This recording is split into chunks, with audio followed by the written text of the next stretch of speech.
A Pixar acabou de protagonizar um daqueles tombos que ninguém quer comentar. E o pior é que a culpa é nossa. E olha, não é só sobre o filme do Hélio que flopou. É sobre um joguinho sujo que rola entre o público e a indústria que diz muito mais sobre nós do que imaginamos. Então nesse vídeo a gente vai destrinchar o verdadeiro motivo por trás dos recentes fracassos da Pixar. E o que isso tudo diz sobre nós enquanto público. E spoiler, sim, possivelmente você também faz parte disso tudo sem nem perceber.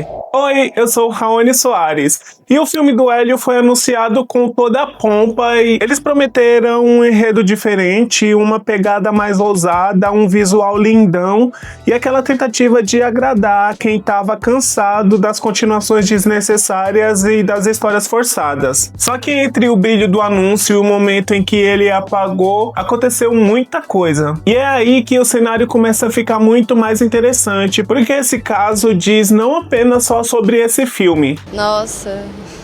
Mas antes de adentrarmos mais a fundo nessa história, já quero pedir para você se inscrever aqui no canal se curte conteúdo sobre cultura pop e entretenimento. Aqui tem conteúdo novo todas as terças e quintas e agora também aos domingos. Então o que não vai faltar para você por aqui é conteúdo. Tá. Se você já acompanha o canal, já sabe que eu fiz um vídeo falando sobre como o fracasso do Hélio mudaria muita coisa na Pixar. E caso você ainda não tenha visto esse vídeo, não deixa de ver. Lá eu destrinchei toda essa vibe arriscada que acercava esse filme desde o começo, com muitas mudanças criativas e um orçamento exorbitante. Esse filme foi aquele tipo de produção que parece mais um tiro no escuro na esperança de acertarem na mira. E como eu tô fazendo esse vídeo agora, a gente sabe que eles erraram. A galera da Pixar tava na vibe de tentar trazer uma inovação. E eles até tinham motivos suficientes para isso. A expectativa era de fazer um filme que não fosse só bonitinho, mas que falasse diretamente com a geração que já cansou dessas continuações que eles estavam apostando muito pesado. E essa aposta da Pixar não foi apenas um lance artístico,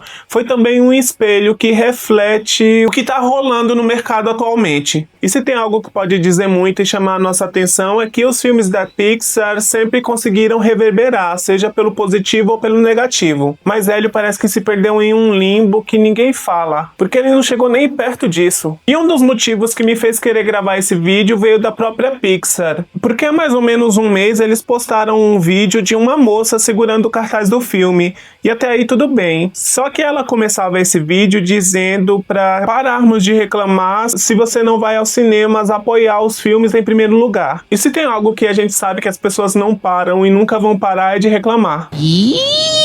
Porque a gente adora bancar esse juiz de internet e reclamar de como Hollywood não para de apostar sempre nos mesmos moldes. Mas quando aparece algo diferente, as pessoas também reclamam por ser tão diferentão. É como se o público pedisse por novidade, mas na hora H, escolhesse sempre os mesmos combos de continuação, reboot e spin-off. E é justamente nessa ferida que esse post da Pixar tinha o intuito de mexer. Meio que dizendo que, olha aí, vocês pedem por coisa nova, mas quando eu trago, não vão assistir. É a mesma coisa da gente ficar reclamando daqueles lanches gordurosos, mesmo sabendo que eles vão entupir as nossas artérias. Na primeira oportunidade que a gente tem é pra esse combo de bacon extra com batata frita dupla que a gente corre. Ai, que delícia! E o cinema tá funcionando igualzinho, porque a gente fica criticando a mesmice, mas o retorno que a gente dá pra eles é o suficiente pra mostrar do que a gente precisa, ou pelo menos pra mostrar o que eles devem ou não apostar. Porque depois de tanto encherem o saco da Pixar falando de filmes como Toy Story 4 que não precisava, mas quando veio Elementos, ele flopou. Quando veio Lightyear, olha só, ele flopou. E o que aconteceu com o Hélio mesmo? Ele flopou. Mas quando vem Divertidamente 2 arrecadando 1,6 bilhão, isso diz muita coisa. Hélio custou cerca de 150 milhões. E no primeiro fim de semana de estreia nas bilheterias, ele arrecadou só 35 milhões. Eu falo só como se 30 milhões fosse pouca coisa. Mas a gente parar pra pensar nos padrões da Disney, sim, esse número é muito baixo. Ainda mais se a gente lembrar que esse filme foi a produção mais mais cara que eles já fizeram até hoje. Por isso ele se converteu também no seu maior fracasso da história. E a gente, querendo ou não, essa falta de apoio é o que mantém a engrenagem da mesmice sempre rodando. Os estúdios olham para esses números e percebem que se arriscar não tá valendo a pena para ninguém. Por isso eles apostam e continuam apostando nessas franquias e espremendo a história até não sobrar mais nada. Justamente porque sabe que ela vai dar algum retorno, até porque o público já conhece todo aquele universo e já ama todos aqueles personagens. De certa forma é muito mais fácil de cativar do que você chegar com algo completamente novo do zero e assumir esse espaço. Enquanto isso, as produções originais estão lá apodrecendo nas prateleiras digitais como se fosse sobra de festa. A gente sabe como funciona na internet e falar mal de alguma coisa dá muito like, comentário e muito engajamento. Isso continua alimentando esse ciclo. Eles fazem alguma coisa, a gente reclama, eles ganham muito dinheiro com isso, depois vem com uma coisa parecida e a gente reclama de novo, e quando a gente vê, eles já estão batendo recordes como a Pixar acabou de fazer com Divertidamente 2. Esse é o looping perfeito para eles e de certa forma meio tóxico também, porque isso acaba dizendo o que a gente consome e a forma como a gente consome. No fim, esse fracasso do Hélio não é só sobre a Pixar, é claro. Eu acho que é muito mais sobre a nossa mensagem para eles do que sobre qualquer outra coisa. E se você quer deixar uma mensagem muito clara aqui, não esquece de deixar o like nesse vídeo, porque isso é extremamente importante para o engajamento do meu conteúdo. E se estiver aparecendo também a opção, já deixa o hype nesse vídeo, porque isso também ajuda demais. E um fato concreto é que a Disney é chefe em investir em produções que já tem uma base muito concreta e fiel de fãs. Nos últimos tempos a gente está vendo ela investir cada vez mais com compras de empresas como a Marvel, a Fox e a própria Pixar. E eles investem nessas franquias porque já existe muito produto licenciado pronto para vender, continuações, franquias e spin-offs que possibilitam eles a fazer o que eles quiserem, até quando não é necessário. E por mais que ultimamente a Disney venha ganhando essa má fama de ser a destruidora de muitas franquias, segundo os fãs ela vem fazendo isso com Star Wars, até fazendo com a própria Marvel, e fez isso até mesmo com seus próprios filmes, nessa ânsia de apostar muito pesado em live action atrás de live action. Será mesmo que ela tá ligando pra isso quando a gente continua enchendo o bolso dela cada vez mais? Não. Porque basta ela lançar uma continuação desnecessária que a gente vai lá ver. Eu nunca fiz isso. Principalmente como casos como o da Pequena Sereia deu um retorno muito satisfatório para eles. Para eles, o que sempre vai importar é o retorno que a gente dá.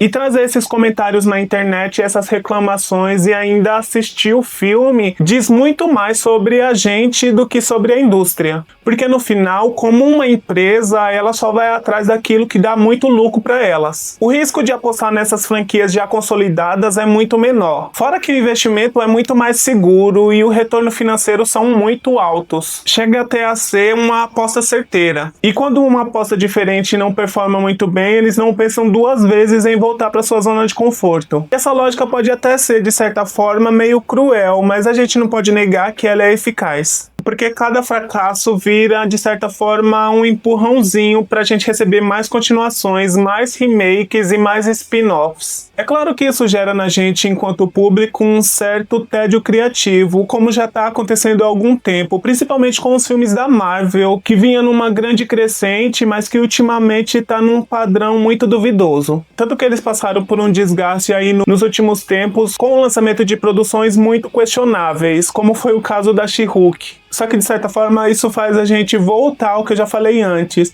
Porque o que aconteceu nesse caso? A gente não parou de falar sobre isso. Por isso a gente está vendo cada vez mais filmes como Uma Sexta-feira Muito Louca, O Diabo Veste Prada, ganhando continuações, além de franquias como Ghostbusters, ganhando remake atrás de remake. No fim das contas, a culpa disso tudo também é um pouco nossa. E não, eu não estou dizendo que a gente não pode gostar desses filmes estarem acontecendo. O que eu quero dizer é que para existir um ciclo vicioso, a roda precisa estar girando. E olha só, quem é que gira essa roda senão a gente? Não me diga! E ao mesmo tempo, enquanto eles apostam pesado no que já dá certo, por outro lado, isso também significa fechar portas para toneladas de histórias diferentes que a gente podia estar vendo. Histórias com narrativas que fogem do padrão e que dão vozes a culturas, identidade e estilo diferente. Hélio tentou ser essa quebra de paradigma, foi um convite para algo mais fresco, mas acabou esbarrando na resistência de um sistema e de um público que não está tão aberto assim para mudanças profundas como eles dizem que estão. É claro que não dá pra gente tirar a culpa dos estúdios nisso tudo, até porque essa produção foi bem atribulada desde o começo, com muitas mudanças e as mentes criativas por trás mudando o tempo todo,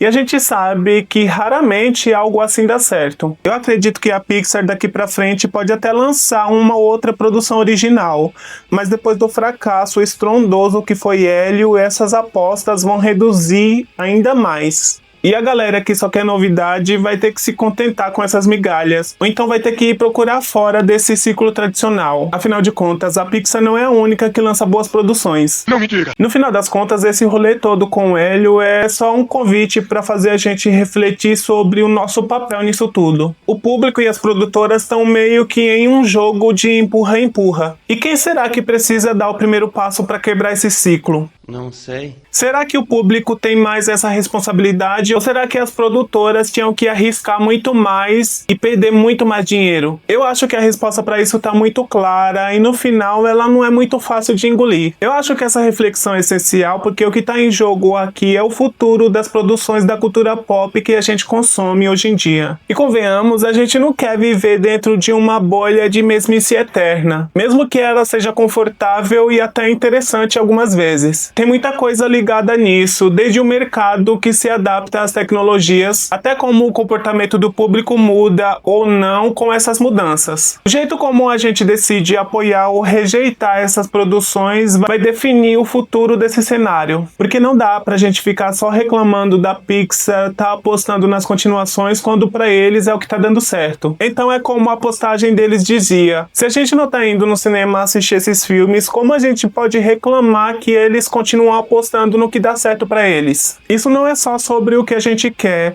é sobre também o que funciona. Então bora ficar de olho porque essa história vai muito além do que a gente viu até agora. E se você curtiu esse conteúdo, então já se inscreve aqui no canal e não deixa de ativar o sininho pro YouTube te notificar quando sair conteúdo novo. Porque aqui o que não vai faltar é conteúdo de análise como esse, mas também muitos outros conteúdos sobre curiosidades, bobices e as teorias que a gente ama. E não esquece que tem vídeo novo toda terça e quinta e agora também aos domingos. E não deixa de conferir também os meus outros conteúdos sobre animação. Eu vou deixar uma playlist aparecendo aqui na tela para você poder ir lá conferir. E nós nos vemos na próxima. Tchau!